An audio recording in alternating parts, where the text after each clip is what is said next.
Welcome to episode 172 of Fourth and John. This is a emergency pod. Actually, we're in the middle of work at the moment, but we're taking a moment to talk about the crazy news. Doug Pederson is out in Philadelphia. They have decided to part ways after the second meeting that was had between Pederson and Lurie. Obviously, things weren't working out correctly in the eyes of Lurie, or could it be the other way around? Did Doug Pederson choose to step away? But the whole idea of it is there. The drama has been building for days. We just did an emergency podcast yesterday. We're back at it again.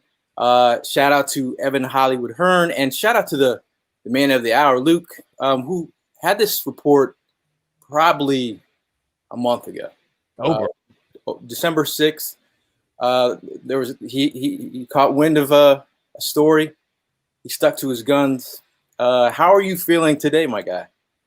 I'm not going to celebrate and say that I'm happy that the Eagles are in straight, like a massive forest fire, it feels like. But I mean, I heard this, like you said, Gail, December 6th.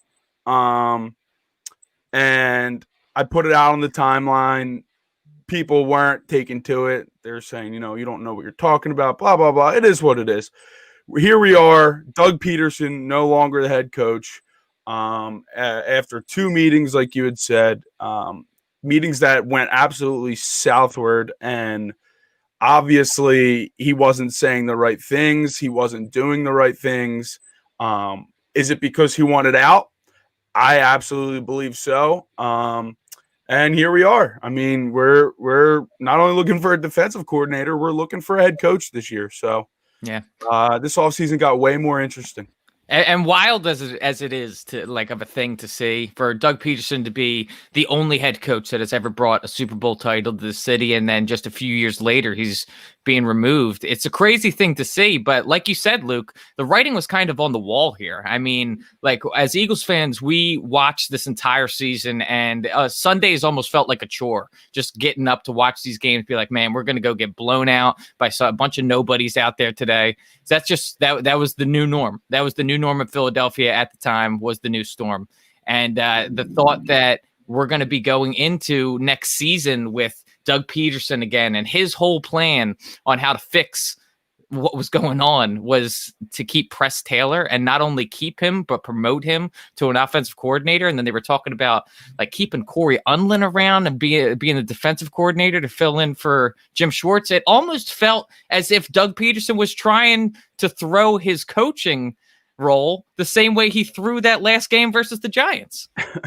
Now, in the article that you wrote on December 6th, you have that up where you made mention of not having that control. If you're looking at Ian Rappaport's latest tweet, one of his latest tweets about Doug Pederson being frustrated and not having that control that he wanted. And I feel like that's sort of a vibe that you can stick with after seeing and hearing some of the stories that came out about Howie having final say about who's on the roster on game days, about Doug just probably not feeling comfortable in the situation and thinking that he could walk away and have another job lined up. There was also those news out there that saying that he could be traded, and maybe the Jets might be interested. That could be something that they look at. I think. But first and foremost, I do want to give Doug Pederson a hat tip for what he did for the city of Philadelphia, for Eagles Nation, bringing a Super Bowl to a city and a fan base who was dying to see that happen, dying to see a parade down Broad Street. So kudos to Doug Pederson. Sometimes things don't work out. I think it must be tough being the leader of, this team and not feeling like, you're the so-called leader of this team, but not feeling like you're the leader. Maybe that's got to be a frustrating thing. I think him alienating some of the QBs, whether it be Wentz or, the last part of the season, and Hurts, and everything just went the wrong way, and I think it left Lurie with a bad taste in his mouth, and I think they mutually stepped away, whatever you want to call it. We're here, and the drama is building, building, and it's not the finale yet. So, how you guys doing? I mean, I feel like I kind of like touched on it yesterday when we had our emergency podcast and we talked about just when that rumor that came out that Doug Pederson was on the trade block, and they were expressing different. Thank you, Kyle. I appreciate it.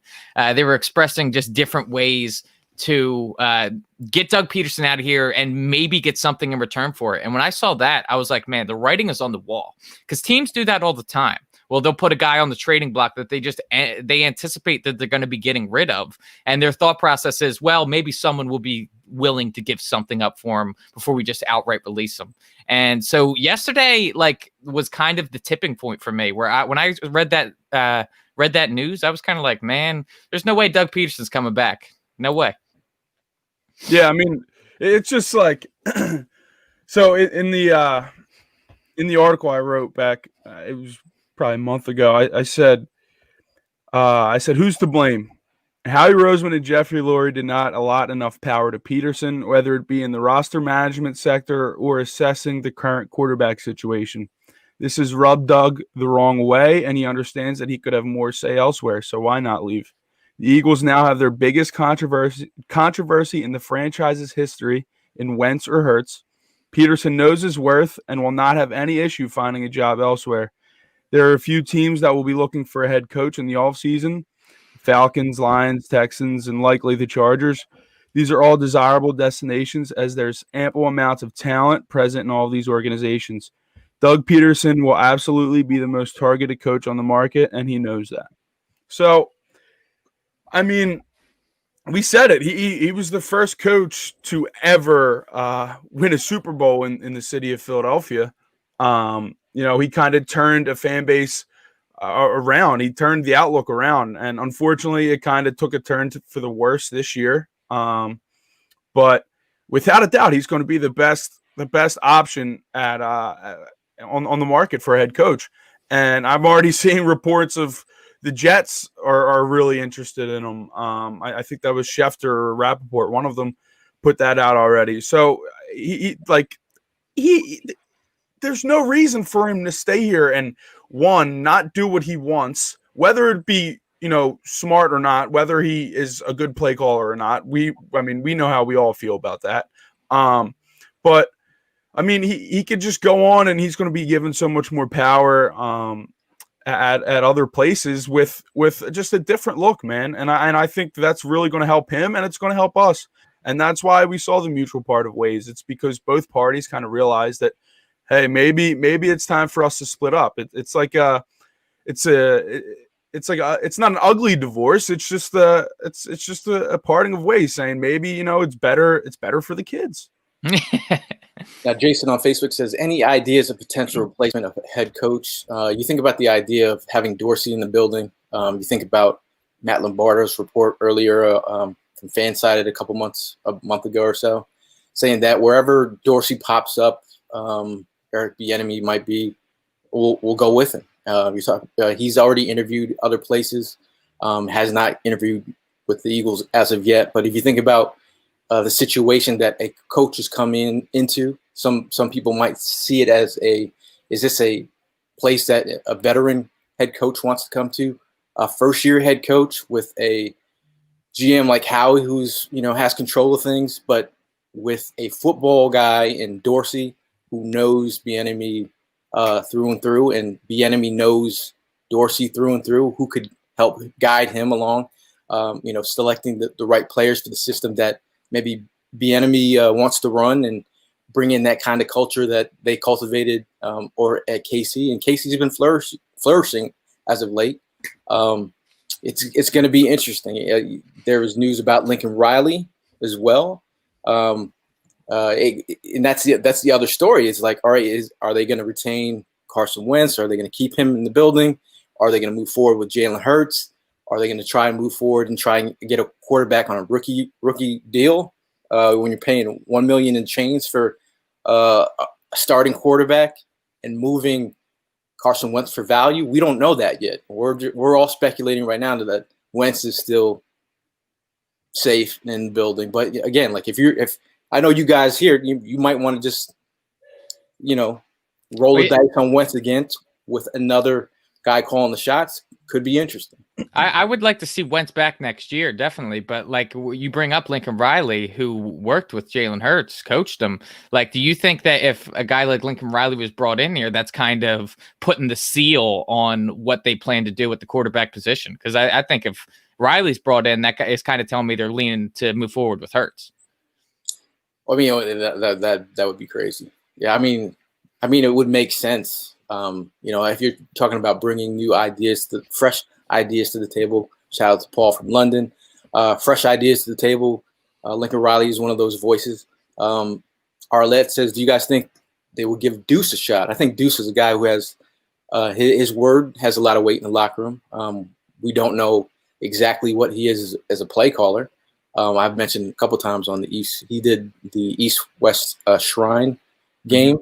And he was offensive coordinator. He was the head coach, and he called the plays down there. But what is his voice in the Eagles locker room? We know he's a father figure to a lot of these players in the locker room. But is he a guy that they're choosing to move forward as a head coach, as a replacement? That's yet to be seen. Yeah, and that's kind of exactly where I stand with Deuce Staley. Is that, like, I love Deuce. I love having Deuce involved in the organization, but quite frankly, with Doug Peterson's total control that he had over this team, I really don't know what Deuce exactly brought to the table exactly and how effective it was. And so I'm looking at a guy, like, if we're comparing Eric Bieniemy to Deuce Staley, like one just has way more proven to me. I look at Eric Bieniemy and just how explosive that Chiefs offense is. And it's kind of hard to ignore. And so I think of someone that was involved in a system like that, how productive they can be versus someone like Deuce Staley, who he's a familiar face and I'm comfortable with him and him and his relationship with players in the locker room. But I don't exactly know where, like, the level of his game calling. Right. Shout out to AJ. He says bring in Dayball. I mean, that's another name that's been run out there. Shout out to Chris. He says, why? Another non-playing calling Chiefs OC. What does this do for us? And what makes him that qualified? Because he was on the best team. No thanks. There's no good reason for everyone to be shouting his name. Andy's gone. We need a fresh face system. But you know how it is in the league. It's all about who you know. It's about relationships. It's about chemistry. And you're talking about if you're bringing in a guy in here with Dorsey stamp of approval. Name the guys that are on that list that he would vouch for. I'm not sure who spoke with Matt Lombardo about this story, but right now it looks like it's heading in that direction. Again, they're going to start interviewing people, and we'll figure this thing out. But it's where do we go from here at the moment? And I also think a lot of it has to do with what they decide to do at the quarterback position. I think, if they decide to keep Wentz and kind of try to revitalize his play, I think you look at a guy like the ball, like AJ had said, who wasn't an absolutely fundamental part of turning around Josh Allen, but he absolutely played a role. And you saw the Buffalo game the other day. Josh Allen, really, really talented quarterback. Definitely improved on his game over the past 2 years, and really honed in on it this year. But then, like you said, Gail, the whole Lincoln Riley thing. If they decide to roll with Hurts, I could absolutely see them, talking to Lincoln Riley. But I think the Bieniemy thing, I'm not as big on it because I want to get away from the Andy Reid coaching tree.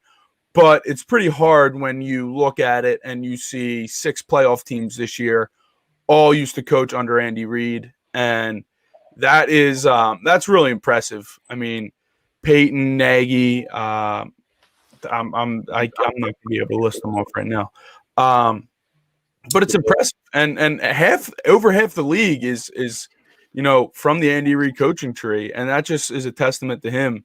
And obviously you see what he does in KC, but yeah, I really think it depends on what the move at quarterback is. I mean, I could even see them kind of clearing house and maybe even trying to get rid of both quarterbacks. Maybe take a quarterback with the 6th pick and hopefully be able to get a first rounder for Wentz.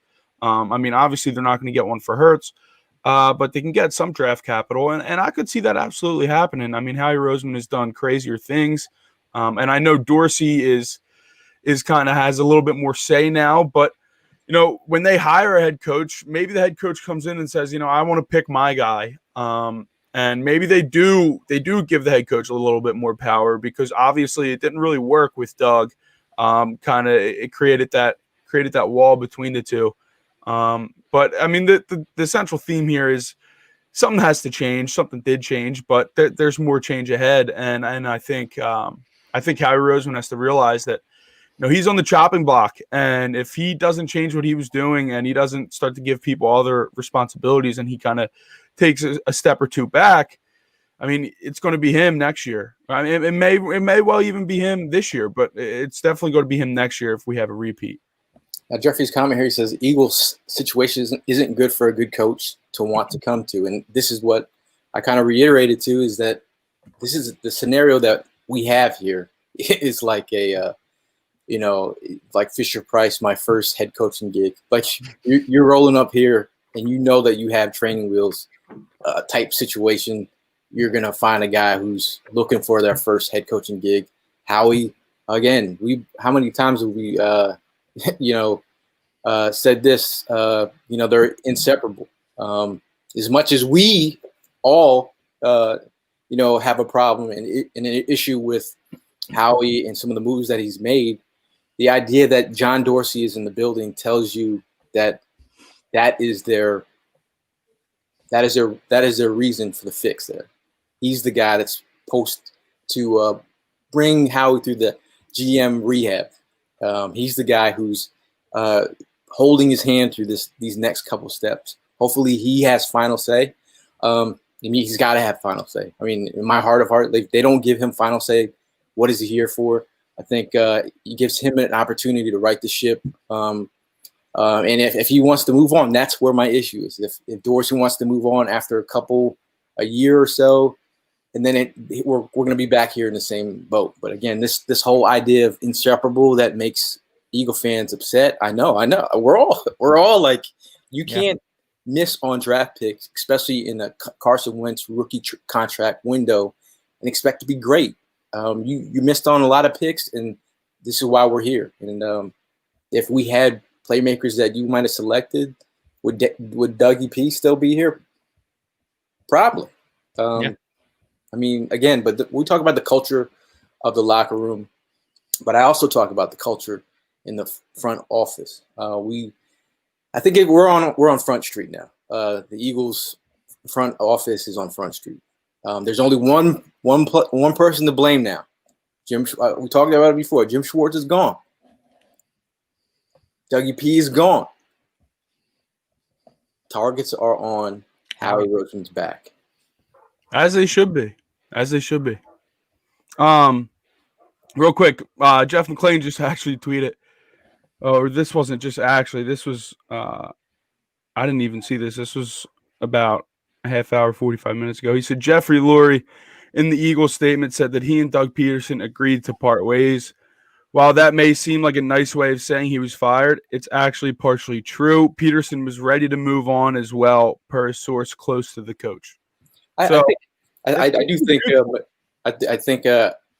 Dougie P was ready to move on from Jeff McClain's comments and pressers. So. Mm-hmm.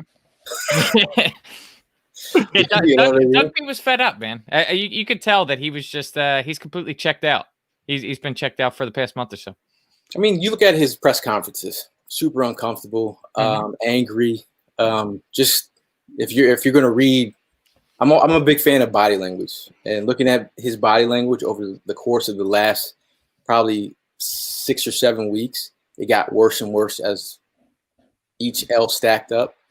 And to think that the L's are stacking up and Howie Roseman, I mean, as ugly as what we saw out there with this football team and the news stories dropping and the leaks and all, just imagine how ugly it was behind the scenes. their relationship must have been. I mean, we've been getting word from people saying that their relationship was rocky, and here we are again. Like again, people might want to say whatever they want to. We're here. Dougie P is gone. Like this is where it's at right now. We're picking up the pieces. People were calling me crazy because I remember it was like week 16. Doug Pederson showed up to a press conference wearing a random like hat and like a from like some Louisiana small Monroe, college, right? like, Yeah. polo, and I'm like, and this was like a couple days after I had put out that report, and I'm like, I mean, I've never seen him like this. I've never seen him not wearing, something Eagles related. It was, to me, it was just, I was taken back. It caught you off guard, absolutely. I mean, like I said, like the writing has kind of been on the wall here. It hasn't been exactly black and white as to, Doug Pederson's going to be released, but like we could just there was a sense in the air in Philadelphia that things weren't right and that we could potentially be walking down this road. Now, when you initially came out with that report, Luke, there's other people around the league. I mean, some people covering the league, like Chris Sims, he also reiterated that he heard it about Dougie P wanting to move on. So I mean, there was some word out there, and some of the people, in the comments, some past shows, people saying that we were just saying things to say them. We're not trying to do that here. We're trying to again, we love the Eagles just as much as you do as fans, and trying to analyze our favorite team. That's what we're trying to do, and have fun at the same time. Obviously, this season hasn't been fun like we've had in past couple years, and but it's just very interesting. Kevin says it was even reported that some players in the locker room were agitated with Doug for benching Hurts. We all knew that, yeah. Yeah, we also we had a couple texts from some players who said that they knew the situation at hand, that Doug was going to tank the game, but the way that in fashion that it was occurring is what got people upset.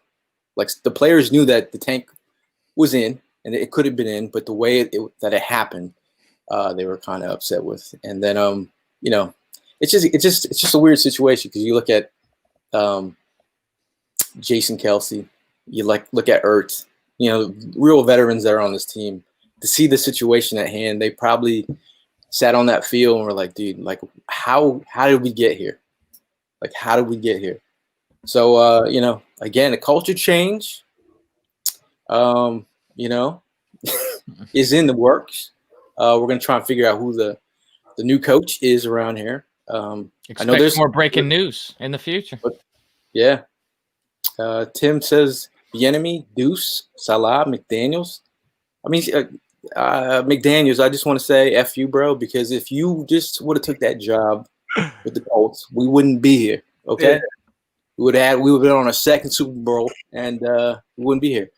But Salah, I'm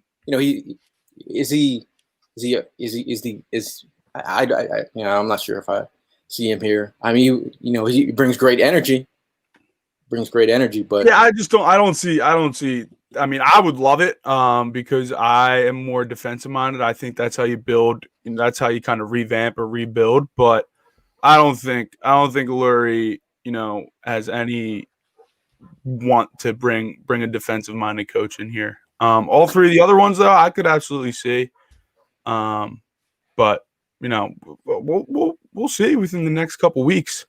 Because in the NFL, once someone's gone, you have to find someone else quick, or your favorite ones on the market are going to be gone by time you want to jump at them. So I mean, if Kansas City ends up losing to this Cleveland team, who knows, man? Maybe we might find out something within the next week or two. So we'll see. I mean, it was time, dude. Like I think the writing was on the wall. Like we've been seeing, the only thing consistent about this team has been awful play calling, bad locker room culture. Carson Wentz regressing, and just leaks. we've had consistent leaks throughout the whole season. So, I mean, that's where this team was headed. I think, you just look at, you look right at the NFC East and the coaches that came in who were first year in this division, who outcoached Pederson. Mm-hmm. The fact that the way that our guys were utilized or not utilized, we can go down the list. We can go down the list of offensive players on this team. This goes out to the people who keep throwing Jalen Reagor under the bus. We couldn't even learn how to utilize our own fifth-year quarterback, let alone our tight end, let alone Miles Sanders, let alone keeping Travis Fogelman while he was hot. A lot of mismanagement was going on, and at the end of the day, I feel like I did get some news about some players were shocked. I'm still waiting to get a couple more feelers out. I put some feelers out there, just trying to figure out what they got to say, because that'd be interesting. It's just interesting, dude. I can't believe we're here. Crazy day. I can believe we're here, but it's finally here. And we get to see some draft prospects tonight too, which is the best part. We got the 6th pick, fellas. Things are looking up. I know. It's all about turning the page. Day. Tabula rasa, clean slate. Talked about that. You made the Luke. You made the point about if you want to add another page to the world turning, if they draft the quarterback at 6, you talk about bringing in a new coach. You have a new football guy in here. All their jobs are attached to that. Their job stability is attached to whoever's the quarterback here. So I think they bring in a guy and they basically say, be like a doctor and tell us, identify the problem and then prescribe us some medicine. And whether it's, a new quarterback, if you have to clean house, I hope to God that it's not another North Dakota State quarterback, because that would just send this city into flames. But if a guy like Justin Fields is there, or what's his name, Zach Taylor,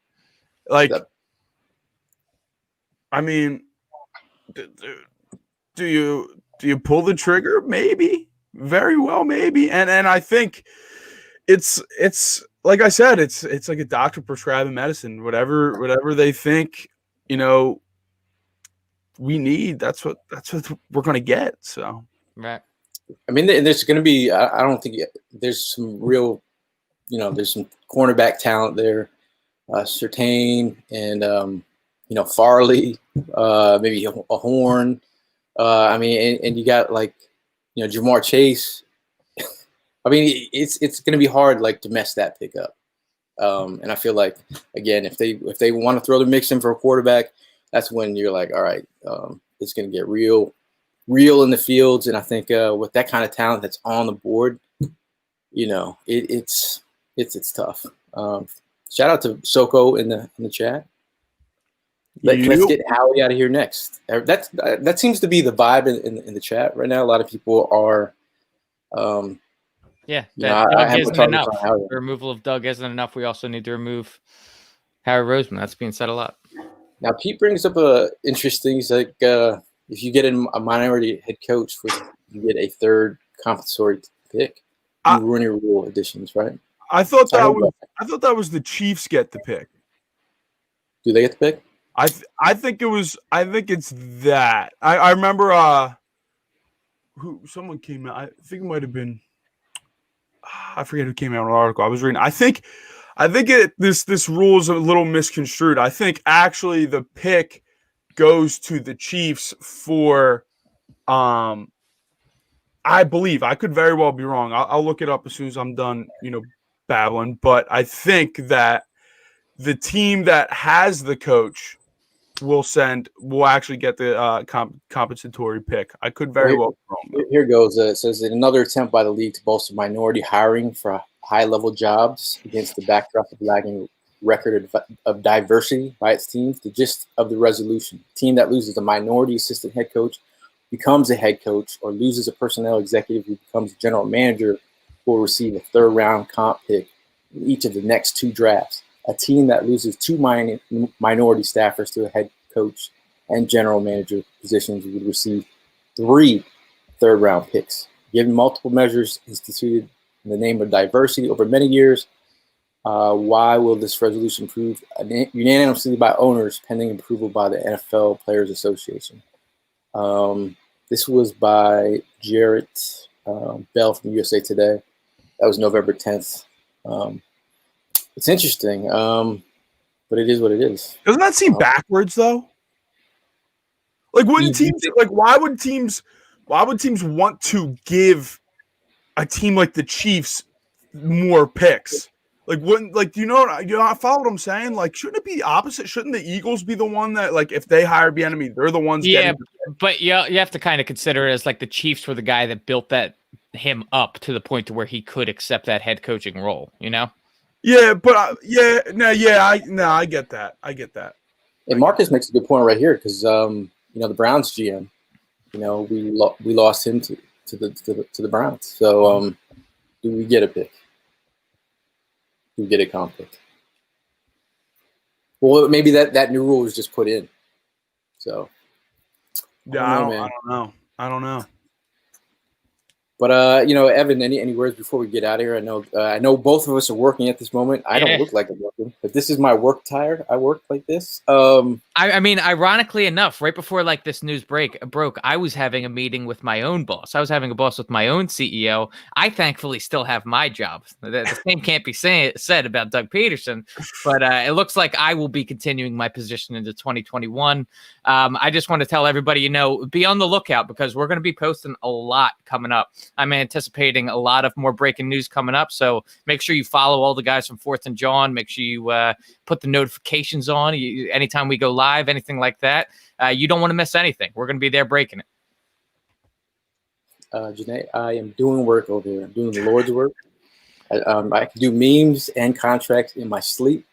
Shout out to Nickelodeon for that NFL playoff game. Yeah, that was like pretty cool. I liked it. Hopefully y'all like that. I thought it was pretty neat.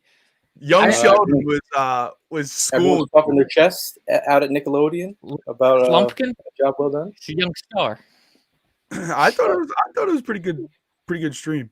Yeah, I thought it was good. But I mean, to reiterate what Evan is, make sure you're following, subscribe, hit the notification button. We're going to be going live a lot this offseason, talking about more prospects and getting ahead of the game. We're getting some player interviews as well with some of these prospects. I definitely want to get your take. Any players that you want us to do some videos and content on, let us know. Shout out, hit us with a DM or send us an email at 4thandjohn@gmail.com, and we'll try to get those prospects up. But for me and the guys, we'll see you guys soon. And as always, fly, Eagles, fly.